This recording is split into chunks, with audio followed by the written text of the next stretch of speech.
بسم اللہ الرحمن الرحیم۔ حقیقی خوشی کب ملتی ہے؟ ایک ٹیلی فون انٹرویو میں ریڈیو اناؤنسر نے اپنے مہمان سے، جو کہ ایک کروڑپتی شخص تھا، پوچھا، زندگی میں سب سے زیادہ خوشی آپ کو کس چیز میں محسوس ہوئی؟ وہ کروڑپتی شخص بولا، میں زندگی میں خوشیوں کے 4 مراحل سے گزرا ہوں، اور آخر میں مجھے حقیقی خوشی کا مطلب سمجھ میں آیا۔ سب سے پہلا مرحلہ تھا مال اور اسباب جمع کرنے کا، لیکن اس مرحلے میں مجھے وہ خوشی نہیں ملی جو مجھے مطلوب تھی۔ پھر دوسرا مرحلہ آیا قیمتی سامان اور اشیاء جمع کرنے کا، لیکن مجھے محسوس ہوا کہ اس چیز کا اثر بھی وقتی ہے، اور قیمتی چیزوں کی چمک بھی زیادہ دیر تک برقرار نہیں رہتی۔ پھر تیسرا مرحلہ آیا بڑے بڑے پروجیکٹ حاصل کرنے کا، جیسے فٹ بال ٹیم خریدنا، کسی ٹورسٹ ریزارٹ وغیرہ کو خریدنا، لیکن یہاں بھی مجھے وہ خوشی نہیں ملی جس کا میں تصور کرتا تھا۔ چوتھی مرتبہ ایسا ہوا کہ میرے ایک دوست نے مجھ سے کہا کہ میں کچھ معذور بچوں کے لیے ویل چیئرز خریدنے میں حصہ لوں۔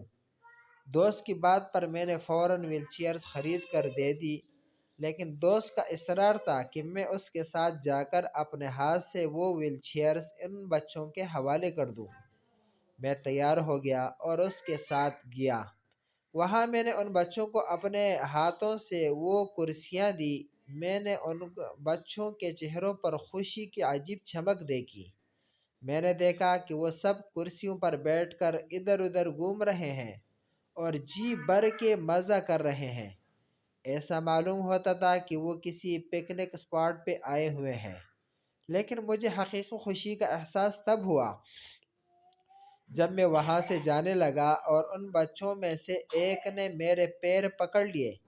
میں نے نرمی کے ساتھ اپنے پیر چھڑانے کی کوشش کی، لیکن وہ بچہ میرے چہرے کی طرف بغور دیکھتا ہوا میرے پیروں کو مضبوطی سے پکڑے رہا۔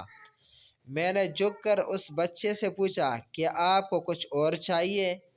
اس بچے نے مجھے جو جواب دیا، اس نے نہ صرف مجھے حقیقی خوشی سے روشناس کرایا، بلکہ میری زندگی کو پوری طرح بدل کر رکھ دیا۔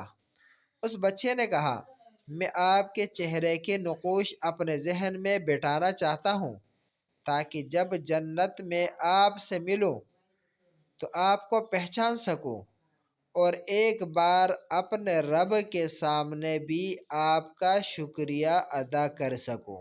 سبحان اللہ۔